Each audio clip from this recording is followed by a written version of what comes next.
সময়ে সেতু ভবনে হামলা ও অগ্নিসংযোগের ঘটনায় বনানী থানার মামলায় ব্র্যাক বিশ্ববিদ্যালয়ের সাবেক শিক্ষক আসিফ মাহতাব ও জাবি শিক্ষার্থী আরিফ সোহেলের 6 দিনের রিমান্ড মঞ্জুর করেছেন আদালত। সিলন ফ্যামিলি ব্লেন্ডের কড়ালিকার আর সতেজ স্বাদের পারফেক্ট ব্লেন্ডে স্বপ্নেরা মিলুক টানা। সকালে তাদের আদালতে হাজির করে ডিবি পুলিশ। বনানী থানার মামলা সুষ্ঠু তদন্তের স্বার্থে তাদেরকে 10 দিনের রিমান্ডে নিতে আবেদন করেন মামলার তদন্ত কর্মকর্তা ডিবির পরিদর্শক আবু সাইদ মিয়া।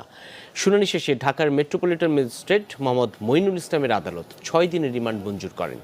এর আগে শিক্ষক আসিফ মাহতাব এবং বৈষম্য বিরোধী ছাত্র আন্দোলনের জাহাঙ্গীরনগর বিশ্ববিদ্যালয়ের সমন্বয়ক আরিফ সোহেলকে বাসা থেকে আটক করে ডিবি পুলিশ। এই দুজন ছাড়াও আজ বেশ কয়েকজন আসামিকে হাজির করা হয় আদালতে। সাম্প্রতিক সহিংসতা ও নাশকতার মামলায় তাদেরকে গ্রেফতার করা হয়েছে। বিজ্ঞ আদালতে তারা আরও বলেছে যে তারা খুবই অসুস্থ এবং তাদের বিরুদ্ধে যেহেতু এজাহারের নাম নাই, ঘটনার কোনো ভিডিও